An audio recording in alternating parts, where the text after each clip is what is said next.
Welcome back to the National Defense. It's Randy Miller. And our next guest, he's a former felon. He was in prison. He's been addicted to about every drug, and he stole things from people and basically destroyed his life. We thought he'd be a perfect guest for this program. And no, the real story is that this guy is an amazing, oh my gosh, what an amazing story this is. Damon West is with us, probably the most sought-after motivational speaker in the country, maybe the world, but joins us here in the National Defense. Damon, how are you? Randy, I'm great, man. And I love your introduction, man, because now your guests are wondering, what is Randy throwing at us today? Exactly. Well, and I got to tell you, man, I have interviewed so many celebrities. I mean, Tom Hanks, Bradley Cooper, you name Matthew McConaughey, you name it.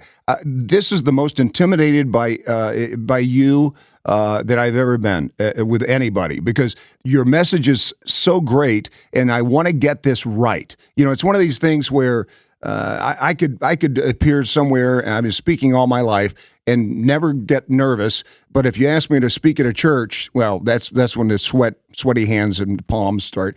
And it's one of those, man, because this message is so perfect for our audience because it's active duty military, veterans and their families who all need to hear this, especially when they transition out, because that's basically what you did. You transitioned out of your old life. And if we can, let's just start at the very beginning, because you're from Texas. You had a great pair of hands. You played football and got very good at it, right? Yeah, that's right, Randy. You know, I grew up in a town called Port Arthur, Texas, down in southeast Texas, where Louisiana and Texas meet in the corner of the Gulf Coast down there. I came from a great family too, Randy. I tell you all the time, I tell people all the time, I didn't come from a broken home. My mom and my dad are still alive. They just celebrated being married for 54 years. Wow. So I had every advantage in life. Came from a great home. I had great grades. I went to great schools. I was a great athlete. I was a star quarterback in Texas. And back here in Texas, man, we love our high school football. Absolutely. Just like I know a lot of places in the South, we love our football. And I was the man. I was a 3-year starting quarterback for a 5A school. I got a scholarship to play Division I college football at the University of North Texas. And by the time I was 20, I was a Division I starting quarterback. I mean, this is back in the mid 90s, man. They didn't have 20-year-olds starting for a D1 team. Right. And Randy, I thought I had arrived, man. My head was this big and I had life by the horns, but life, God has a way of giving you these days that I call fork in the road days, brother. And these days are days you're going to get knocked down, hit so hard. When you get back up and dust yourself off, the world looks different. Things are in different places, but you're going to make a choice at these fork in the road, these important days. The right choice to go the right way, the wrong choice to go the wrong way. And in 1996 against Texas A&M, I go down on the third play of the game and my football career is over. And when I get up to this fork in the road in life, my identity is gone with my football career, because I've made the mistake that so many people make. And I want to talk to your audience directly on this. I wrap my identity up into something external. And we cannot do that, because our identities have to come from within. Our identities are not something we do. It's not our job. It's not the uniform we wear. Right. It's something from within us. And when we don't put our identity into being within us, we run the risk of losing ourselves along the way. And I speak to military groups. I speak to bases, Army and Marine bases all over America.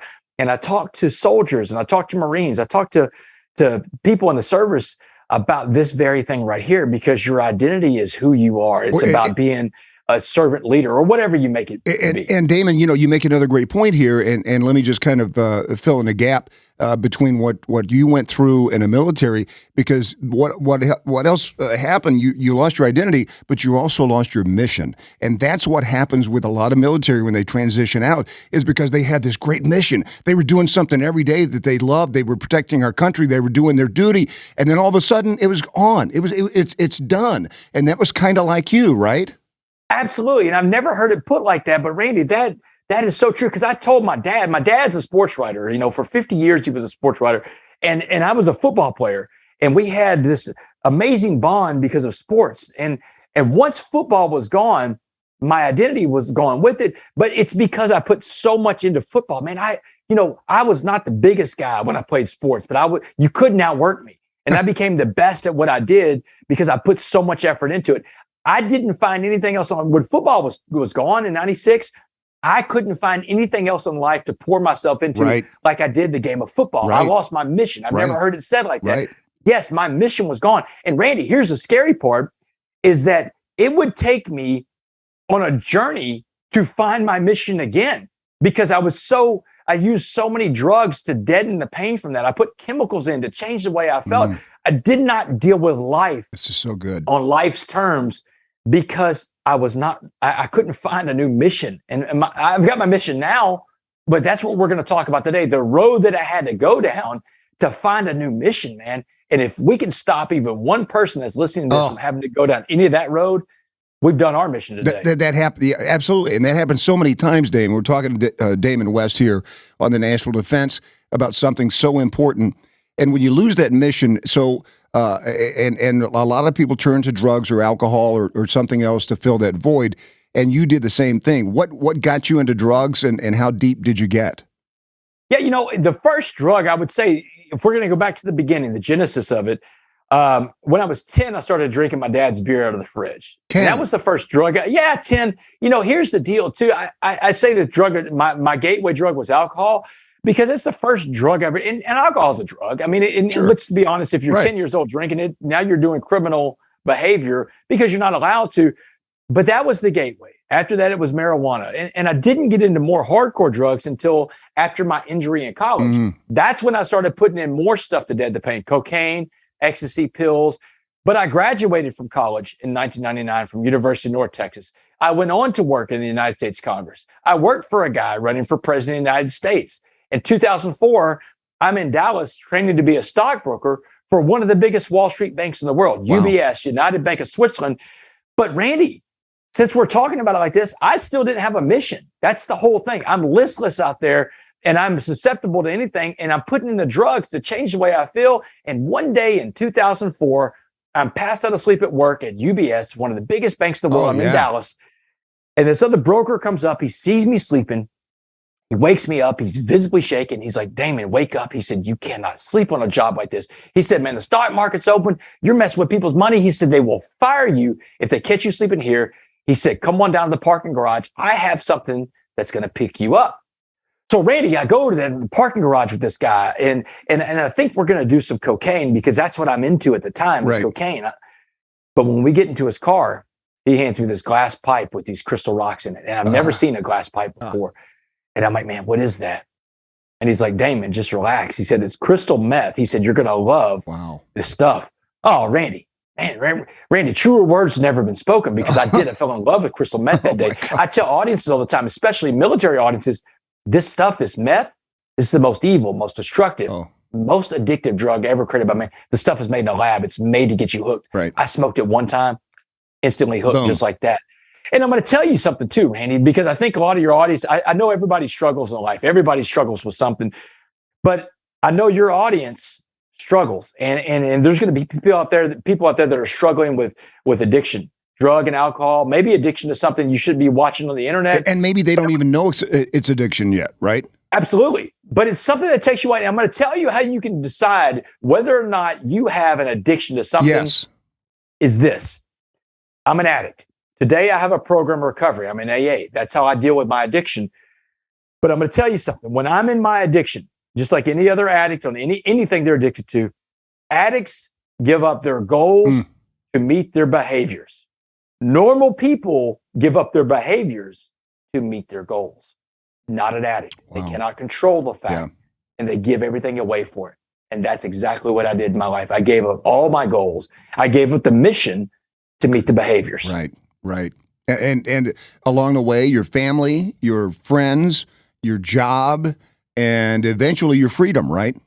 Absolutely. I mean, it took me 18 months from the first hit of that pipe of meth to be living on the streets of Dallas, working on Wall Street, down to living on the streets. And I'm homeless, and I've lost everything but this addiction that's getting bigger and bigger. And I start committing crimes to fund my addiction. I break into houses, and I break into cars and storage units. And I didn't just steal people's property. Randy, let's get this out there. I mean, I've got victims all over the place out there, and I did the crimes. And I'm going to tell you something. I didn't just steal people's property when I broke into their homes. Randy, I stole people's sense of security. Oh, yeah. And anybody out there that's been the victim of a home invasion or burglary or break-in, You know what I'm talking about. You live with that every day then. Yeah, someone like me stole something from you. And it's like, look, I know my victims, man, some of them will never recover from the stuff that I did to them. I was a bad guy, Randy. I didn't physically hurt anybody. No one was ever hurt. There's no weapons ever used. No one was even home during my crimes. But it doesn't lessen the severity of the fact that I stole people's sense of security, Randy. I was a bad guy. Damon, listen, I so love everything you're saying because, and I've heard you speak before, you have no excuses. You have none. I mean, that's what I love about what you say the most is you don't lean on anything. I mean, you just have no excuses, and you're so honest and you're so accountable to yourself. But the other thing that I take from you for our audience is the fact that you were in this position, right? You were a great stock broker. You were living a life over here. You're doing your job, and then you're homeless. So, somebody in our audience might be a Medal of Honor recipient. Okay, a Medal of Honor recipient. They might have received the Silver Star, the Bronze Star, and then they're homeless. And that's exactly kind of where you were. Absolutely. I mean, in the top of the mountain. I mean, you're talking about people. It's hard to even compare, really, in my mind, the plateaus and the successes I was reaching in life, even when I was missionless, with someone who has won the Medal of Freedom, the Medal of Honor, the Bronze Star, a Purple Heart. These are real heroes, but those heroes can become homeless too because heroes to homeless. I mean, that happens all the time, and all the time. And I hear from folks all the time that say, I look back and I see what I did, and I saved a village, and I put up 5 churches and schools, and then I was homeless. And that's exactly the point that you're making. Absolutely. And the thing about it is that we have to realize that everybody we encounter in life is struggling with something. We're all struggling. But the way that I tell people all the time, and especially, because I want to touch on this some more later on, because I learned a lot about suicide whenever I was in prison. Yeah. But we have to find ways to get outside of ourselves, because when we are stuck in this mess of our lives and we just fold inside and all we see is the negative, we can lose sight of what our potential really is. And I'm going to tell you something, Randy. Our potential is met when we find ways to serve other people. Servant leadership, helping other people through their trouble. Because when I started becoming a servant leader in my life, this is later in the story, because I'm not there yet when I'm living on the streets of Dallas. When I started becoming a servant leader in my life, I started looking for ways to help other people. That's when my life got better, because now I'm pouring myself into someone else. I'll give you a story and we'll jump back around to it. When I got out of prison, and my sponsor in AA, he warns me. He said, "You're about to go back to prison." And I'm like, "Man, I just got out. How am I going back in?" Don't tell me that. He said, "Because you're living inside yourself." He said, "Damon, you're so selfish right now. You're living inside yourself." And I'm like, well, and his name, I was calling him Ray for his anonymity's sake. I said, "Ray, look, man, I'm an ex-con. No one wants me. I can't go anywhere." He said, "That's not true." He said, "You go to any senior citizen home, go to any old folks home," is what he called them. I know it's not the PC term for it, but he said, "Go to an old folks home anywhere, go to the front desk, ask them for a list of people that never get visitors. They're going to give you a long list, because so many people are forgotten in those places." And he said, "Go spend your weekend visiting people that hadn't had a visitor in 10 years and come back and tell me how you feel about your life." Randy, I did it on a Saturday and Sunday, and it changed my worldview. Because there I was, and with this old analogy that I heard in an AA meeting one time, somebody said, if we could all throw our problems onto a pile, and then we could walk up to that pile and we could grab anybody's problems we want, you know what we would do? We'd grab our own problems and throw them back over our shoulder. When you see what other people are struggling with, you'd be thankful for your own problems. But the way to get out of your own way is to find ways to help other people deal with their struggles. Oh, man, so true. We talk to people on the show here all the time that have given up on life initially, and maybe are facing some kind of a critical, horrible injury. And we talk to them all the time because they have turned that around, Damon, to where they are serving. And that was the only thing that saved them. And you talk about, and we'll get into suicide later on. But I mean, obviously they've thought about that from their perspective. I mean, you lose an arm, you lose a leg, you lose You have invisible injuries and all these kind of things. And to come back from those to serve others, that's what heals you. And that's what heals these people. And we tell that story all the time. But let's get back to your story here, okay? So you're breaking into homes. They catch you. The SWAT team, is that right? SWAT team in Dallas on July 30th, 2008, a day I'll never forget. I'm on the couch. I'm smoking meth with my meth dealer, this guy named Tex. And looking, and I know the heat's coming because 10 days before this, my partner in crime, this guy named Dustin, had been picked up by the Dallas Police Department over a stolen car. And they got my partner in crime in custody. I know it's just a matter of time before they get to me. And the flashbang grenade comes through the window. I try to get out of there as fast as I can. Too late. Boom. It blows up in my face. And when I came to, when I could see and hear again, there's a SWAT team officer, full SWAT riot gear, boot on my chest, barrel of an AR-15, digging in my eye, his fingers over the trigger, and he's screaming at the top of his lungs, "Don't move, don't move." Randy, I screamed back at him, don't worry, you know? So, and it's like, yeah, man, you got a gun in my eye. You got an automatic in my eye. So they take me to jail. They arrest me that day, and they put me in a holding cell. And about 24 hours after that, they put me in general population in the worst pod they could find. I mean, the city of Dallas is mad at me. Randy, I've been terrorizing Dallas for 3 years, committing these burglaries with impunity. And they've got me. They finally got me. They called me the Uptown Burglar. That's a name. You had a name. Yeah, it was a very high-profile case. The Uptown burglary crime spree was for the Uptown neighborhood of Dallas, and it was really Dallas's pet project. It's their big gentrification project to attract other industry into the city of Dallas. They cleaned up the entire area of Uptown, and there I was messing up all that because I am a bad guy. I'm breaking into people's houses, and people start getting scared. That's what I did. I put fear into people. Randy, that's something I'll never be able to change. People were scared to move into the Uptown area of Dallas. And when they finally got me, they look at this lineup of about 12 other men, because about 12 of us involved, Black, white, Asian, Hispanic, male, female, because drugs and addiction do not discriminate. That's one thing we know with this audience that's listening to this right now. Drugs don't discriminate. Addiction doesn't discriminate. But they look at this lineup of all dozen of these meth addicts, and they find the one guy that sticks out like a sore thumb. The guy that was the Division I starting quarterback, the guy that was a congressional aide, the guy that was working for a presidential campaign, the guy that was a stockbroker, different background than all these other people. Who can we make an example of? Who's the leader? Yeah. Yeah. And that's what I become, Randy, because here's the deal. I had a teacher in third grade. She told me, Damon, you're a leader, and you're going to either lead people the right way or the wrong way, but the choice is going to be yours. And there I was in that holding cell, the quarterback of a bad team now, but they got me, and they put me in general population, worst pod they could find. And, I'm in there for 24 hours. I'm in my first fight over a breakfast tray, scared to death.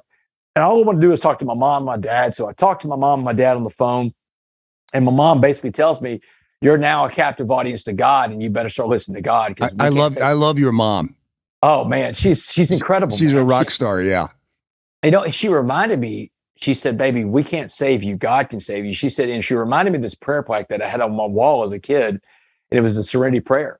And I mean, not the Serenity Prayer. I mean, the footprints in the sand. Oh, yeah. It was footprints in the sand. Yeah. She said, reminded me of footprints in the sand. And she told me the story of footprints in the sand again about a guy walking on the beach with God. And she said that whenever I saw one set of footprints, that was when God was carrying me. And she said, look, there's only one set of footprints in a jail cell. They're not yours. Get on God's back. I don't want to lose my son. But Randy, I wasn't ready for that. And because I'm still an addict in my disease of addiction, all I could think about for the 10 months while I was in Dallas County Jail was getting out and getting high. That's where my focus was, because that's what an addict does. We all obsess over that. Addicts, I would say addicts have a three-part thought process. Whatever your addiction is, you have a thought of doing whatever it is. Let's say it's for me, it's drinking or doing drugs. I would have a thought of drinking or doing drugs. Then I would obsess over drinking or doing drugs. And then I would put in and make it physical. Thought, obsess, physical. That's what addicts do. And I was in Dallas County Jail thinking and obsessing, waiting for it to become physical. I thought I would get probation. I've never been in trouble. I'm a white middle-class guy. I've got 2 paid attorneys. I'm getting off when I go to this trial. Are you scared at this point? I don't think I'm actually grounded in reality at this point, because I'm not frightened like I should be. I mean, I would be terrified. I'd just be terrified. Yeah, but I mean, I'm scared because of the environment that I'm in, but I don't see what's coming on the horizon because I think I'm going to get off because all my life, Randy, Gotcha. I've been able to get off. Yeah. All my life, I've been able to talk my way out of stuff. Right. I've been slick. I've been smooth, and I was going to get my way out of this one. And my parents even went and they cashed in their retirements to get me this legal help, man. It's just, man, let me tell you, my parents are amazing people. Yeah. So May 18th, 2009, I'm standing in front of a jury in Dallas, and the jury, these 12 men and women in this jury box, they listened to a 6-day criminal trial. Now, 6 days is a long trial, Randy, for crimes that were non-aggravated. No one was ever home and never saw my victims. No one got hurt. No weapons were used. These are property crimes around meth. But at the end of that 6-day trial, the evidence was so overwhelming of my guilt. And I'm guilty of everything they put in front of that jury. And the jury hates my guts. And why wouldn't they hate my guts, Randy? Sure. Because in front of them is a guy that had it all, man. Had everything, every advantage, every privilege, every opportunity, and blew through all of it. And they went to deliberate that day for 10 minutes on my punishment. Oh, wow. Dude, 10 minutes, man. I don't know how much Law and Order y'all watch. You're right. Yeah, right. Exactly. That's not good. But man, if a jury's gone for 10 minutes, it means they smoked you. And I came back into the courtroom, and my I had 2 lawyers. The second chair counsel, her name was Karen Lambert. She said, "Get ready. It's going to be bad." I'm like, "How bad, Karen?"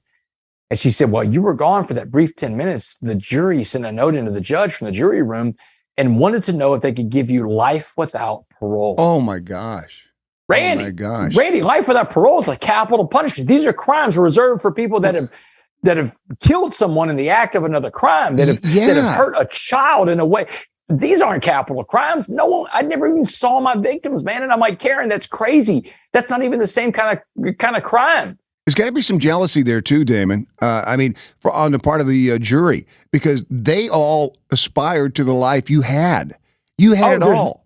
I mean, there's no doubt, Randy. Yeah. And I saw that, not just in that situation, but in prison too, man. And I don't blame anybody for that because, man, I was poster child for a privileged life. I had it all, man. Yeah. And it doesn't mean I didn't work hard for some of the things I had, but I was born into a better situation than most people were ever born into. And so that had to factor into that decision. So what did they say? That and also the arrogance that they saw of the guy in front of them. Now, look, man, in my trial, you talk about, was I scared? Dude, in Dallas County Jail, I'm on the phone. I'm having a telethon, basically. I'm trying to raise money from the dope world of people that owe me money from different dope deals and burglary jobs. Wow. And the cops are going and picking these people up left and right. I'm the dumbest criminal you'll probably ever talk to in your life. Did you testify in your trial? Yeah, through those phone recordings. Okay. I never took a stand in my own trial, but they played back those jailhouse recordings of me giving people orders. You owe me this money. You owe me that money. Come get me out of here.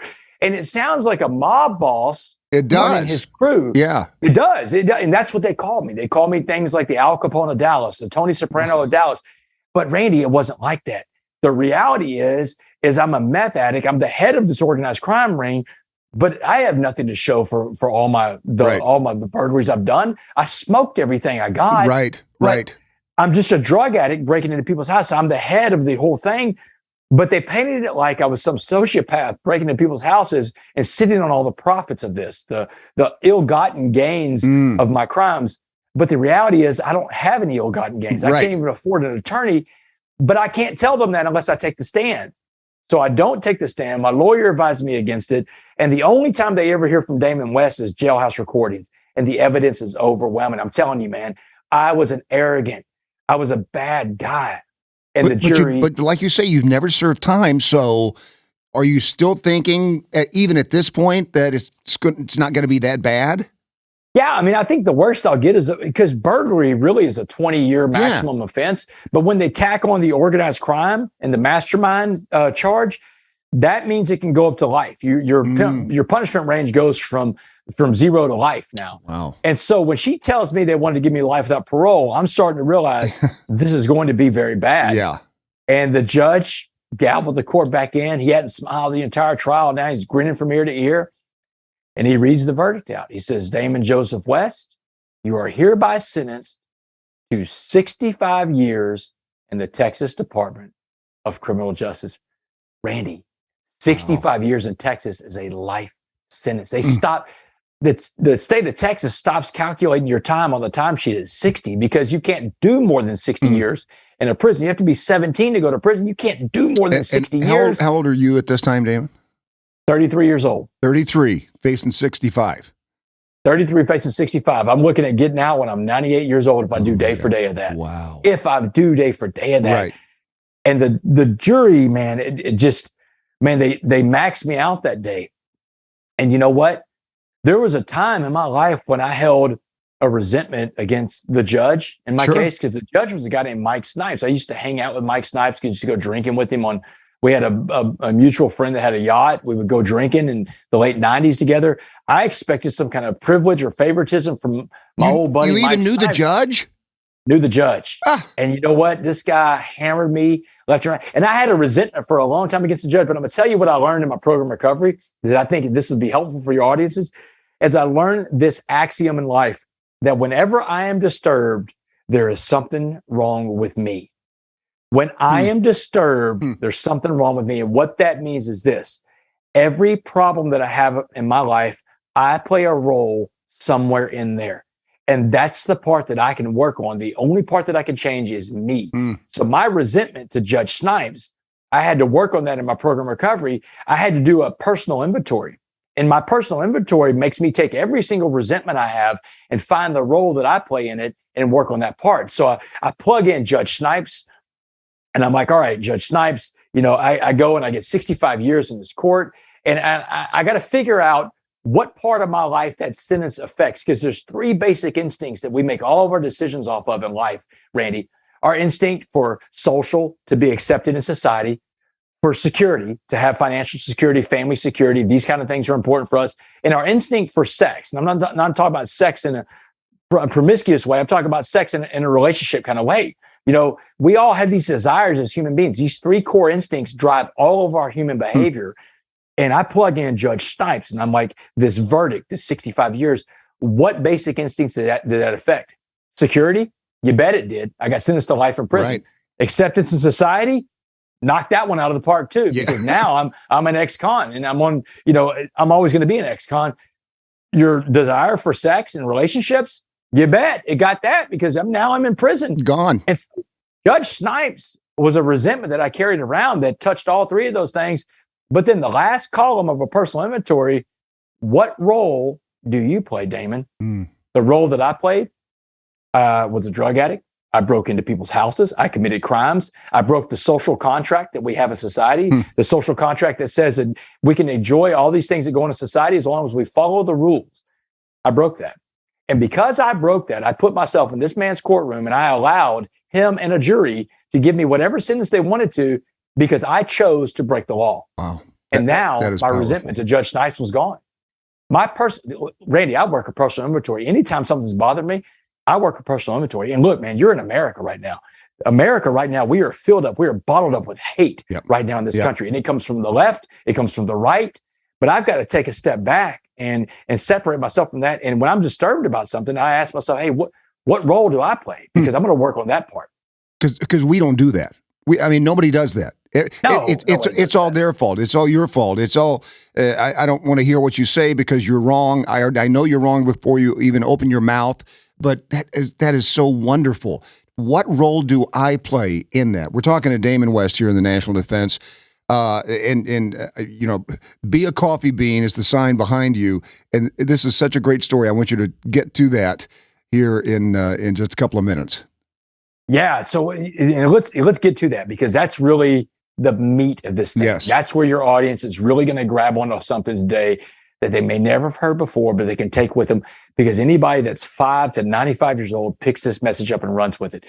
So my parents had made me promise that I will not get into one of these white hate groups, one of these Aryan Brotherhood gangs. My mom's like, you were never raised to be a racist. Right after your sentencing, she said that. Right after my sentencing, man. 5 minutes after I'm sentenced to life in prison, my mom is laying it down. You're not getting one of these white hate groups, one of these Aryan Brotherhood type of gangs. And she's telling me that. She's like, Damon, you were never raised to be a racist. And she understands that racism and hate comes from within, and it eats you up.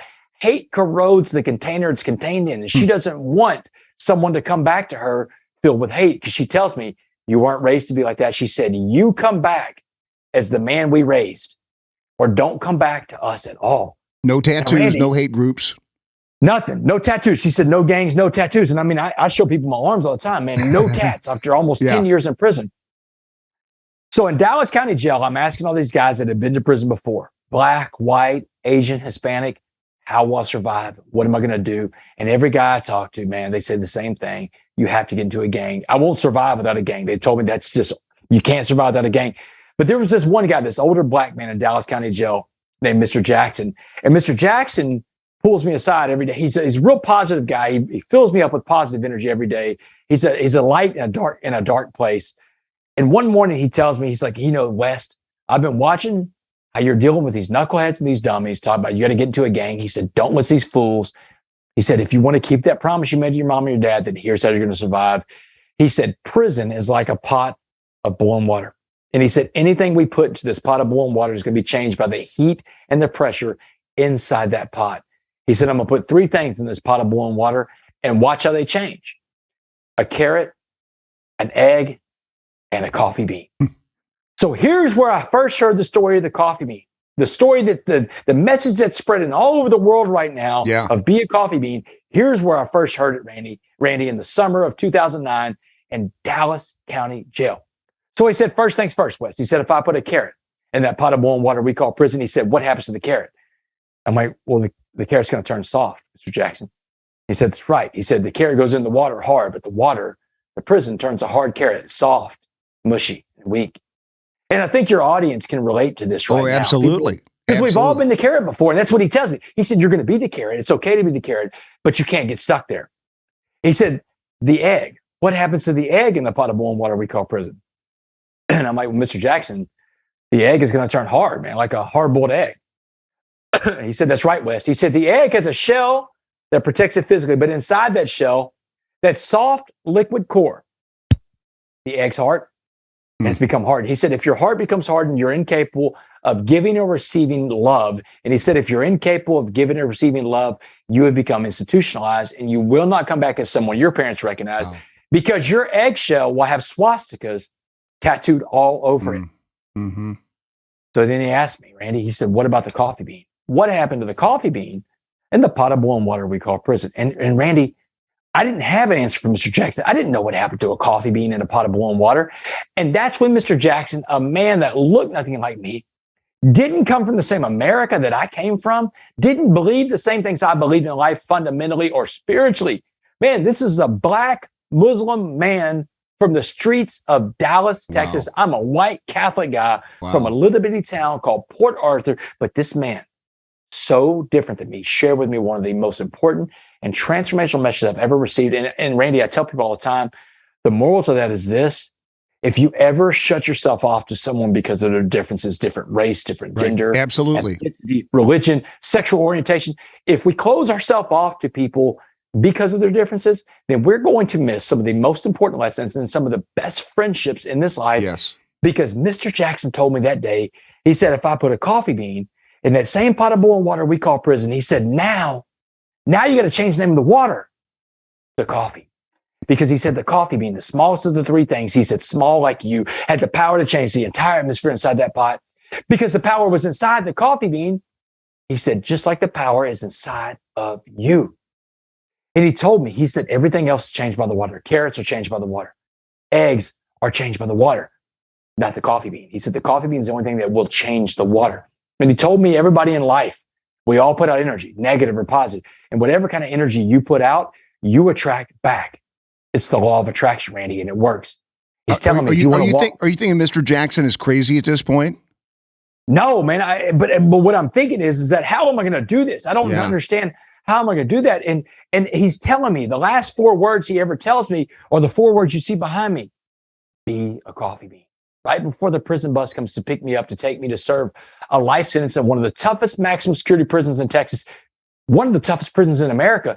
And remember, from my introduction, I can tell you a lot about tough prisons in America because since I got out of prison 6.5 years ago, I went back to school and got a master's in criminal justice. Today, Randy, I'm a teacher. I'm a professor at the University of Houston downtown. Wow. I teach a class called Prisons in America.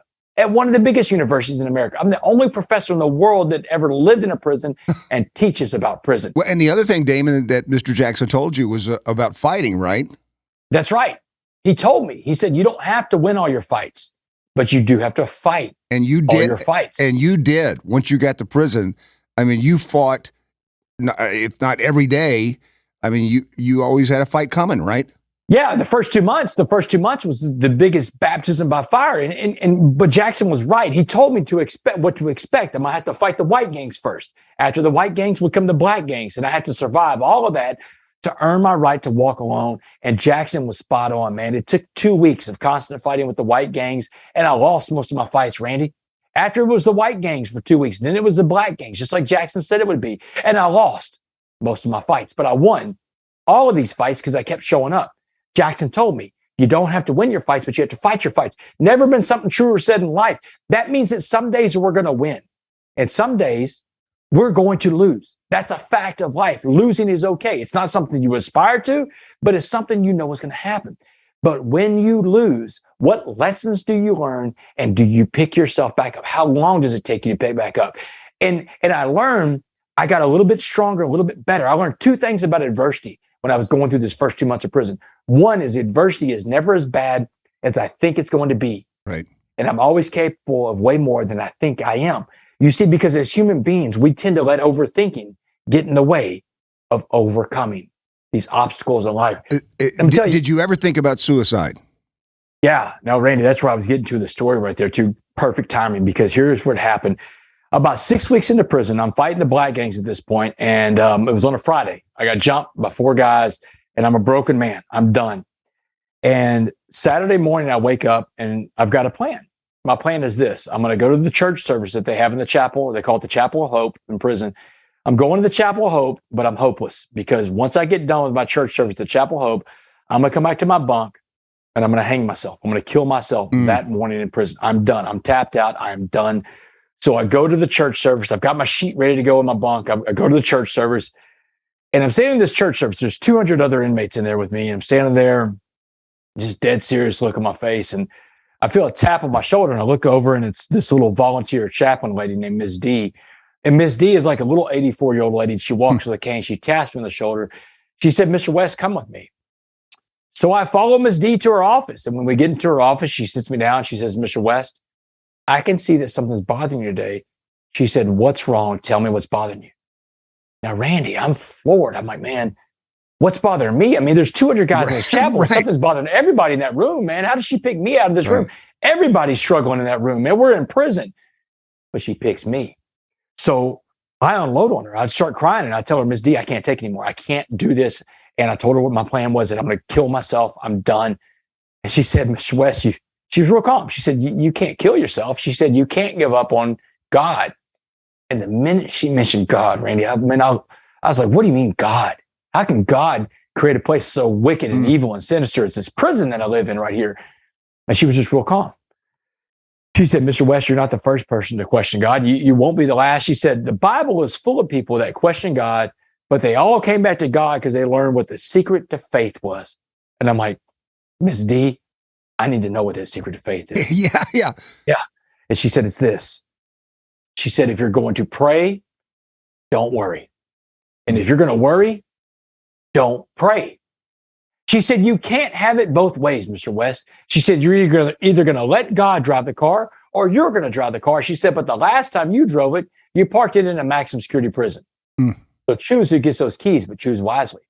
And, she told me what she had learned about suicide. She's a volunteer chaplain on a maximum security prison. Right. People kill themselves all the time. I'll bet. In prison. Yeah, people check out a lot in prison. Suicide becomes a viable option for some people. She said, but here's what happens when suicide becomes a viable option for any person. She said that person has left the reality of their situation, of the problems that they're in, and they go into what she calls this seemingly hopeless world. And she said the key word in this was seemingly, because it only seems hopeless. And when life seems hopeless, you have to take a step back and pull yourself out of that, because life is never hopeless. There's always hope, Randy. And that's what she's telling me. She said, right now, you don't see that because you're sucked into the seemingly hopeless world and you've lost all hope. But there I am sitting in the chapel of hope. And she restores that in me. She lets me know that no matter what it is I'm going through, that there's always hope. And you know what? She was right. Imagine if I'd have gone that day and killed myself, then I would not have just deprived, myself of the life that I was potentially capable of. Right. But all the other people in life that I've been able to positively impact along absolutely. the way. This Coffee Me message. And I would tell your audiences, everybody out there, you have this power to impact life in ways you can't even imagine. And that life is not so much about you. It's about what you can do for other people. Life doesn't happen, as Ed Milet says, life doesn't happen so much to you as it happens for you. Yes. Even the biggest obstacles that happen in life, there's an opportunity on the other side. Ed said something when I was with him the other day. He said, on the other side of the adversity is the best version of you, but you have to go through that adversity to meet. Absolutely. Well, I got a pastor that always has a great saying. He says, you always got to remember the worst thing is never the last thing. The worst thing is never the last thing. And people, everybody's so short-sighted. And Damon, I love the fact that you're talking to this audience about how they can positively impact, because there are a lot of people, I think, that get into situations that say, I can't be of use to anybody. I'm so broken. I'm so messed up. And what you say is turn your mess into a message, right? Absolutely. And what I would say to all those people is like, look, it's okay to think that, man, there's no way that I have that potential inside me. But I'm going to tell you, we all have that potential inside of us. A good story about this from one of my favorite people, Randy, Mr. Rogers. Mr. Rogers. I love Mr. Rogers. Show. Oh, yeah. We all love Mr. Rogers. Right. Even I get to a crowd at a military base and, you got alligator arms. I'm like, does anybody ever watch Mr. Rogers? And, Yeah. But I know these guys. I know these men and women watch Mr. Rogers. But before Mr. Rogers was Mr. Rogers, the children's television show guy, he was a Presbyterian minister in Pittsburgh, Pennsylvania. And He told a story about something that happened one time when he was at church. He said he went to a church service one Sunday. They had a substitute preacher that was in town. And this substitute preacher gave a sermon that day. And at the end of this guy's sermon, Mr. Rogers thought to himself, that was the worst sermon I've ever heard. He said it was the worst preacher he'd ever seen. He said this guy was terrible, Randy. He said everybody was passing out in their pews, falling asleep because the guy was so boring. And just as Mr. Rogers was about to turn to this little old lady that was sitting next to him and tell her how terrible this guy was, he stopped. He bit his tongue. Because the little old lady sitting next to him was bawling and crying. She was in tears. And she turned to Mr. Rogers and she said, that was the most beautiful sermon I've ever heard. She said it was the absolute right thing. I need to hear it at the absolute right time in my life. And she said, I'll never forget where I was this day that I heard this beautiful man's sermon. Well, Mr. Rogers was floored, Randy, because obviously the entire congregation doesn't agree with this one woman, but you cannot deny what you see. And he saw that this man impacted this woman's life in a way that he couldn't even imagine. And he realized that everybody has this power inside them to impact at least one human life in a way that we may not even imagine sometimes. Everybody has that power. But he learned another very important lesson that day, Randy. He learned that while he was coming in judgment, that little old lady was coming in need. In need. I mean, and that's what when we get out of ourselves and we look for people that are in need, Randy, the three hardest words for a human being to say to another human being, I need help. I need help. And I want your audience to hear that because that's the three hardest words for people to say. But when we can become vulnerable enough to ask for that help, the help is out there waiting for us because so many people are looking for someone in need. And that's what being a servant leader is all about. Especially when you're a warrior. When you're a warrior, you don't need help, Damon. Yeah. Hey, you're the man that made it happen. I'm out there saving people. I don't need help. I'm not going to ask for help. And I'm so glad you said that because so many times that comes up with, why didn't you tell somebody you needed help? Because I was a colonel, because I was a general. I'm the guy that gives the help. And that's such a stigma even today. Absolutely. And I'm going to tell you something that I learned along the way, and I'll tell you who I learned it from. Vulnerability is a strength. It's being vulnerable. We think about vulnerability as being there's so much negative implication about it being weak. Vulnerability is not weak. Vulnerability is a strength Because when we are vulnerable, when we let our guards and our defenses down, we allow other people to connect with us on ways that they can't do that unless we allow them in. But once we allow other people in, then they're vulnerable too. And we get to form these bonds with other people and we connect with human life. You know, human beings at the core of being human. I'm going to tell you this from whenever I sat in prison and was around other inmates. At the core of being human, we all want two things. We want to belong and we want to be loved. That's what we all want as human beings. Even when I was sitting in prison, Randy, I thought to myself, man, there's no way I'll ever find someone that will love me because of the choices that I made. I'll never have a relationship that's real like that. And if I did find that person that would love me, Randy, there's no way their family is somebody's going to have a problem with Damon West because of the bad choices that Damon made. Right.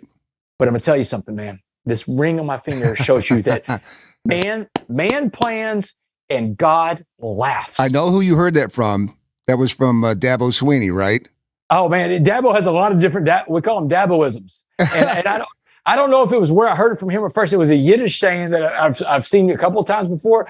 But Dabo has certainly said a lot of that stuff before. And you've spoken to his team. You've spoken to Nick Saban's team. I mean, you are sought after as a speaker. You have a great book, Be a Coffee Bean. So many great lessons in this, Damon. And the other thing that I love what you're talking about here is that there are so many other avenues that you can take in your life if you just sit down and really think about it, and you open up to somebody else. I mean, you think about the people in your life. What if there had not been a Mr. Jackson? What if there had not been a Miss D? And, you know, God put these people in front of you, and luckily you listened to them, but just think about if you had not, right? Yeah, you know, Randy, I tell people all the time, this is a very good point. I tell people all the time that in my life, I'll use an I statement. It's the best way for me to communicate. In my life, God has never just reached his hand down and put his hand on my head. And whatever you call God, by the way, because I'm a Christian, you're a Christian, but not everybody's Christian. Right. Whatever you call it, God has never just reached his hand down on my head and said, hey, Damon, you're healed. Didn't work that way for me. Right. I'm going to tell you what God did in my life, Randy. He put people in my life. Yeah. And when I was younger, these people came in the form of teachers. They were coaches. They were my parents. They were people in the community of Port Arthur that helped raise me. When I got older, they took on the forms of different people. One of them was a black Muslim man in Dallas County Jail. Another one was a Hispanic bank robber from San Antonio named Carlos that saves my life in prison. Another one is Miss D in that prison chapel that day. But God is going to send these different messengers in life to help guide you along the way. But we have to be receptive to all of God's messages. We can't be picky and choosy about, well, I like the skin that this one's in, but I don't like the skin of that one or the background of that one. You have to accept the help of all God's messengers. It's like that story that I heard this about a guy's on his roof and the hurricane comes in and the water's rising and a guy in a boat comes by and says, hey, I'm here to save you. And the guy's like, no, I got it, man. God's going to save me. Guy on the boat goes on. Guy with a helicopter comes. Hey, man, come on, hop on the helicopter. I'm here to save you. And the guy's like, no, I have faith in God. God's going to save me. Well, the man drowns. And when he goes to the pearly gates and he gets to see God, and the guy's like, well, God, I can't believe I'm dead. I thought you were going to save me. He said, man, I sent you a boat. I sent you a helicopter. So that's the things that happen in life. These boats and these helicopters are coming to save us all the time. But they come in different packages. Right? Let me ask you about somebody that needed it one-time saving to see if you've ever talked to him, because especially with Texas sports, Johnny Manziel. You ever talk to Johnny Manziel? Man, I never have. Johnny and I know some of the same people, and he's still playing football, by the way. Yeah, he's playing that kind of arena ball kind of thing that he's doing right now. I've inquired. We know some of the same people. I've inquired about meeting Johnny, but it's never happened. I believe that, Johnny and I can have a really good conversation. We have a lot of the same background. And it all would really depend. And here's the thing that I want your listeners to hear too. It all would depend if Johnny's ready to listen to the message or the messengers with the message, because that's the thing about free will is we have the free will to decide whether or not we want to be the best version of ourselves. No one's going to force us to be a coffee bean. No one's going to force you to be an egg. No one's going to force you to be a carrot. There's 4 things you have control over in this life.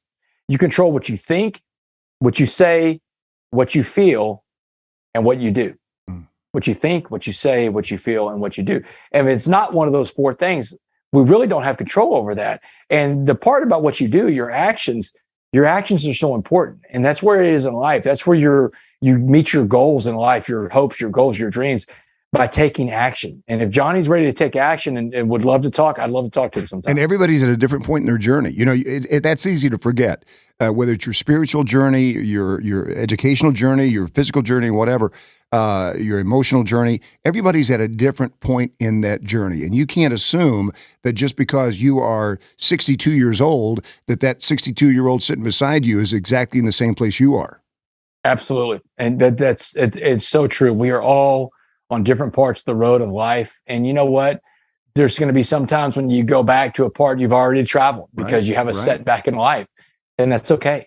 And that's okay. Where you are today, Damon, man, I mean, it's just, it's so beautiful. I mean, it's so your journey, your recovery, your continued recovery and your service is just so amazing to watch. I just want to thank you for the time today. I would encourage everybody to read your book, to follow you, because I mean, this isn't Damon stuff. This is human stuff, right? And this, especially for this audience, I would encourage you, anytime that you're feeling low, anytime that you think that your mission is over, it is not. And check out Damon wherever he is. Damon, thank you so much, man. This has been such an honor. Randy, thanks a lot. If you want to find me, you find me at damonwest.org or Twitter and Instagram at DamonWest7. And my books are available anywhere books are sold, Amazon, Barnes & Nobles, wherever. Randy, thanks a lot for today, because this audience is important to me. I want to thank your listeners for what they do, for their service, because, man, servant leadership is the secret to life. And you go into the service and you get a chance to serve on a different level than most people. Most people are not prepared to put it on the line. Less than 1%. Less than 1%. Less than 1%. It's an elite group that goes and serves this country in the military. And I want to thank everybody for their service and say, hey, look, you know what? Simply because you chose to do that, you're capable of doing anything you want to do in life. I don't care what life throws at you, how you get knocked down. You chose to serve, and you went and got the best training in the American Armed Forces. You can do anything you want. You can be a coffee bean. Yeah, you can. Thank you for your service, but you got more service. You got more service to do. You got more to give. Yeah, you got more to give. We all got more to give. Keep giving it. Hey, you're great, man. Thank you so much. Thank you so Randy, much. Thanks a lot, man. Appreciate you, brother. We'll be right back here in the National Defense.